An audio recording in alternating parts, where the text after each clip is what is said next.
तो आज की इस वीडियो में हम इस एलएनबी को रिपेयर करेंगे। तो यहाँ आप देख सकते हैं ये टाटा स्काई की ओरिजिनल एलएनबी है और इसकी जो हालत है वो काफ़ी ज़्यादा ख़राब हो गई है। तो अब आप सोच रहे होंगे कि लोकल मार्केट में काफ़ी सारी एलएनबी हमको काफ़ी कम प्राइस में मिल जाती हैं, तो हमें इस एलएनबी को रिपेयर करने की यहाँ पर ज़रूरत क्यों पड़ रही है, तो वो मैं आपको वीडियो के एंड में बताऊँगा। और इसकी जो पिन है, अंदर की पिन्स वगैरह सारी यहाँ पर टूटी पड़ी हैं, ये आप देखिए पहले। तो चलिए पहले इसको ओपन कर लेते हैं हम। तो यहाँ पर पहले इस एलएनबी को हमें ओपन कर लेना है।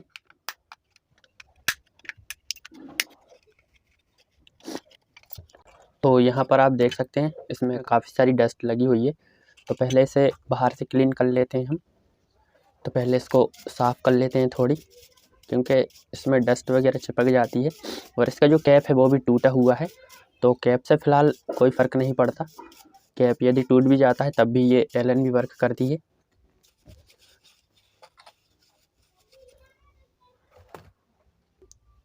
तो यहाँ पर मैंने इसे क्लीन कर लिया है और आप यहाँ देख सकते हैं इसके जो रिंग्स बने हुए हैं, इन रिंग के अंदर भी काफ़ी सारी डस्ट जमा हो गई है। और इसके अंदर भी आप यहाँ देखिए इसमें धूल जमा हो गई है, ये आप देखिए पहले। तो इस डस्ट को भी हम बाद में क्लीन कर लेंगे। तो पहले यहाँ से इसे ओपन कर लेते हैं, और ओपन करने का जो तरीका है वो आप थोड़ा ध्यान से देख लीजिए।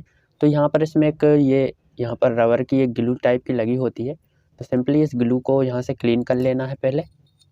देखिए आप इस टाइप से ये क्लीन हो जाती है काफ़ी आराम से। ये ग्लू इसलिए लगाई जाती है ताकि जो एलएनबी है इसमें पानी ना भर सके अंदर, क्योंकि जो एलएनबी लगी होती है वो बारिश के टाइम भीग भी जाती है, तब भी जो हमारे डिसेंटिनर है वो चलता रहता है। इसलिए जो एलएनबी पर इस टाइप की ग्लू लगाई जाती है। तो ये भी हम फिक्स कर देंगे बाद में इस ग्लू से। तो चलिए पहले इसको निकाल देता हूँ मैं।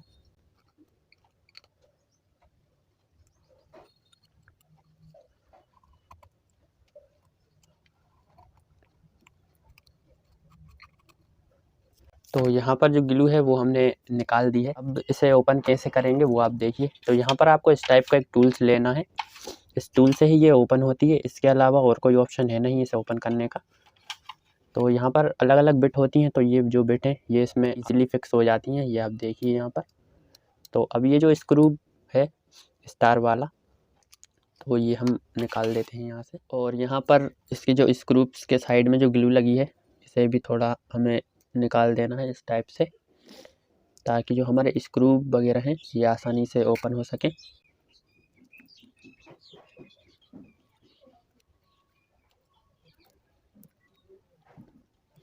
अब इसके जो स्क्रूप्स हैं ये हमें ओपन करना है। तो यहाँ पर दोस्तों जो स्क्रूप्स हैं इनको थोड़ा टाइटली ओपन होते हैं ये, तो इनको आराम से ओपन करना है हमें पहले।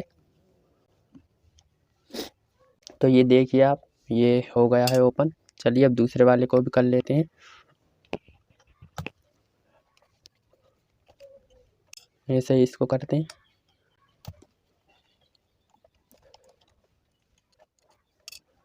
तो जो तीनों स्क्रूप्स थे ये हमने ओपन कर लिए हैं, ये आप देखिए यहाँ पर। अब इसका जो कैप है ऊपर का इस कैप को हमें ओपन करना है। तो चलिए ये भी हम कर देते हैं ओपन।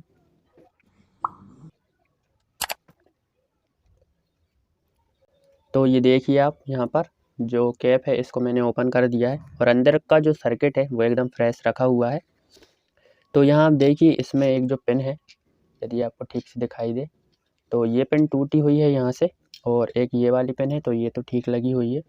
तो यहाँ पर इसकी ये वाली जो पिन है जो टूटी हुई है, तो इस पिन को पहले हमें ठीक करना होगा सोल्डरिंग आयरन से। तो ये वाली जो पिन है ये हम पहले ओपन कर लेते हैं पूरी। ये आप देख सकते हैं इस टाइप से जो पिन है ये निकल गई है, ये आप देखिए। इसको हमें सोल्डरिंग करना है इस वाली पिन को।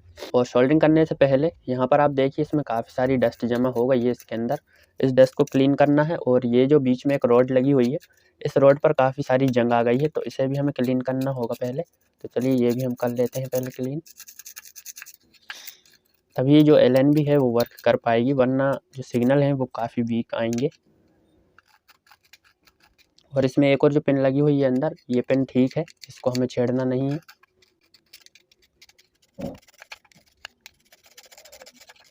तो यहाँ आप देखिए काफ़ी सारी डस्ट इसके अंदर भरी हुई थी। ये आप देखिए, ऐसे ही पूरा क्लीन कर लेना है हमें इसे। और यहाँ पर इसकी जो अंदर की जंग लगी हुई है इसे भी क्लीन करना है।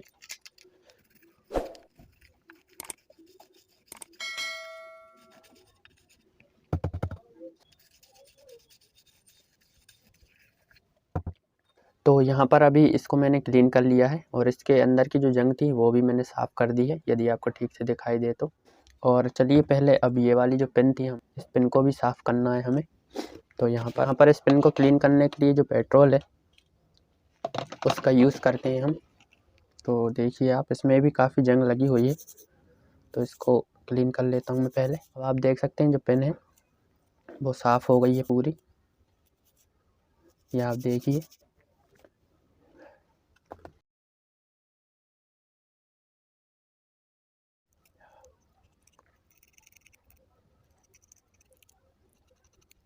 तो पिन साफ़ हो गई है, इसको रखते हैं। और अब यहाँ पर भी जो पेट्रोल है इससे इसके जो रिंग्स वगैरह हैं ये साफ़ कर लेना है हमें। आप देख सकते हैं इसमें काफ़ी सारी डस्ट जम गई है, जिस वजह से ये जो एलएनबी है वो ठीक से वर्क नहीं करेगी। अंदर वाली पिन को भी पेट्रोल से क्लीन कर लेना है हमें, ताकि इसकी जंग वगैरह है वो सब निकल सके।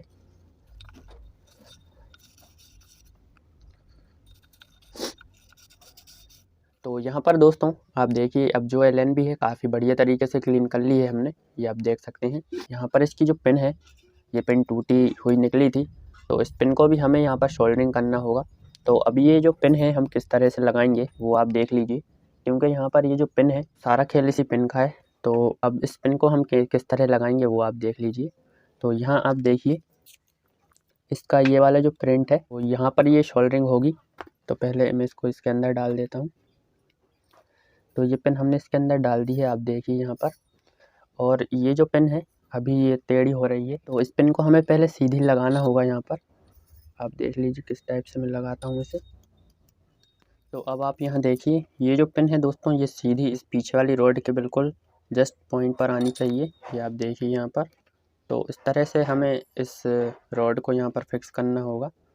तो यहाँ पर मुझे थोड़ी सी पहले इंस्टेंट ग्लू लगानी होगी, ताकि ये जो रोड है ये थोड़ी चिपक सके। इसके बाद फिर हम इसको सोल्डरिंग करेंगे। तो आप देख लीजिए पहले यहाँ पर।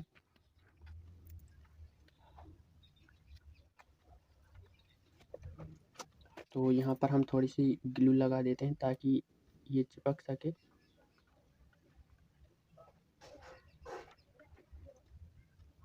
यहाँ पर हमने जो इंस्टेंट ग्लू है वो लगा दी है इस वाले पॉइंट पर, और ये जो रोड है अब चिपक गई है, आपको ठीक से यदि दिखाई दे तो आप देखिए यहाँ पर।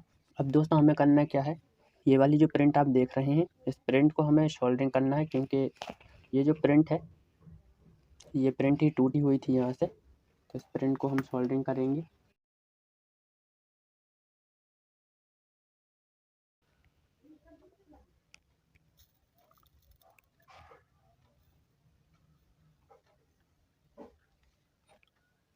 तो ये जो प्रिंट है इसको मैंने सोल्डरिंग कर लिया है, आप देखिए काफ़ी बढ़िया तरीके से। ये आप देखिए यहाँ पर इस प्रिंट को हमें सोल्डरिंग करना था, तो इसकी सोल्डरिंग हमने कर ली है। और जो पिन है वो भी एकदम परफेक्टली फिक्स हुई है। यहाँ पर आप देखिए कहीं से भी कोई टेढ़ी आड़ी नहीं हुई है जो पिन है वो। अब हमें करना क्या है, इसकी फिटिंग कर देना है पहले तो, क्योंकि अब इसका जो काम है वो हो गया है। और कोई सी पिन यहाँ पर टूटी नहीं थी, खाली ये जो आगे वाली पिन थी यही टूटी हुई थी। तो चलिए इसका जो कैप है ये हम बंद कर देते हैं यहाँ पर।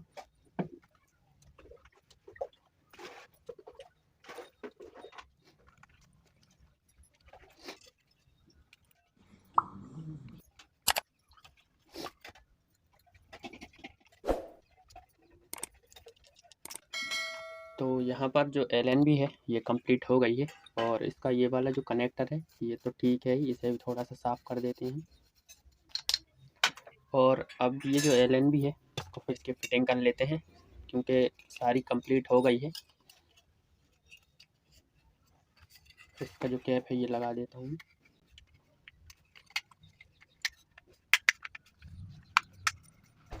तो आप देख सकते हैं यहाँ पर इसकी जो फिटिंग है वो आ गई है।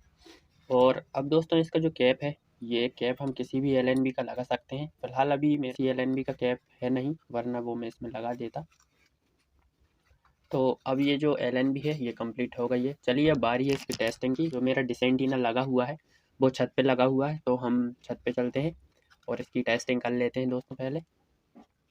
तो दोस्तों मैं आ गया हूँ अपने डिश एंटीना के पास, और अब जो LNB है इस LNB को हम इस डिश एंटीना में फिट कर देते हैं, और इसके बाद इसकी जो सिग्नल टेस्टिंग है वो भी करेंगे। तो आप वीडियो में बने रहिए दोस्तों।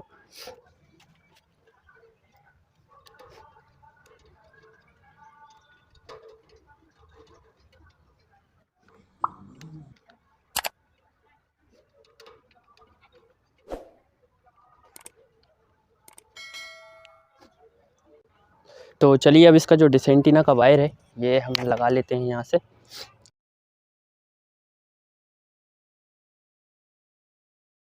तो यहाँ पर मैंने वायर कनेक्ट कर लिया है। तो सेटअप बॉक्स को ऑन कर लेता हूँ मैं पहले।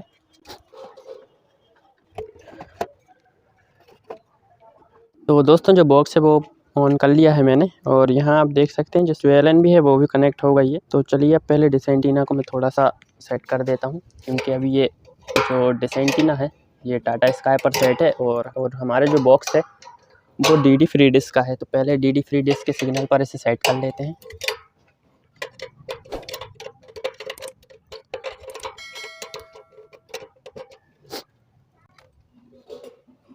तो अब आप यहाँ देख सकते हैं दोस्तों जो सिग्नल्स हैं वो यदि आपको दिखाई दें तो 85% जो सिग्नल है वो यहाँ पर आने लगे हैं। पहले मैं इसको पूरा सेट कर लेता हूँ डिश एंटीना को, इसके बाद इसके सिग्नल की क्वालिटी मैं आपको चेक कराऊंगा।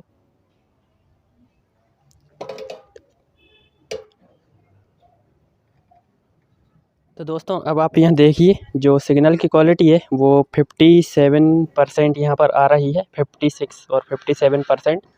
और जो मेरा डिश एंटीना है वो मैंने अभी ठीक से सेट भी नहीं किया है, तब भी जो हमारी LNB है वो काफ़ी अच्छे से वर्क कर रही है। तो इस तरह से दोस्तों जो LNB है वो हमने रिपेयर कर ली है, और मैंने आपको वीडियो के स्टार्टिंग में बताया था कि ये LNB हमने क्यों रिपेयर करी है, क्योंकि दोस्तों ये ओरिजिनल LNB है। इस LNB पर जो सिग्नल की क्वालिटी है वो अच्छी आती है, और हमारी जो लोकल मार्केट में जो LNBs मिलती हैं उनमें सिग्नल की क्वालिटी काफ़ी कम आती है, चाहे डिश एंटीना हम कितने अच्छे से सेट कर दें और चाहे हमारा डिश एंटीना कितना भी अच्छा क्यों ना हो। तो यहाँ आप देखिए जो सिग्नल हैं वो काफ़ी अच्छे से वर्क कर रहे हैं। तो दोस्तों इस तरह से जो LNB थी वो हमने रिपेयर कर ली है। तो मुझे उम्मीद है आपको वीडियो से काफ़ी जानकारी मिल गई होगी किस तरह से जो LNB है वो हम रिपेयर कर सकते हैं ओरिजिनल वाली। तो आपने अभी तक मेरे इस चैनल को सब्सक्राइब नहीं किया है तो कर लीजिए, और इस वीडियो को लाइक नहीं किया है तो वो भी कर दीजिए, क्योंकि दोस्तों काफ़ी मेहनत से मैं आपके लिए इस तरह की वीडियोस लाता हूँ। तो मैं मिलता हूँ आपसे किसी और वीडियो में, तब तक के लिए बाय एंड टेक केयर।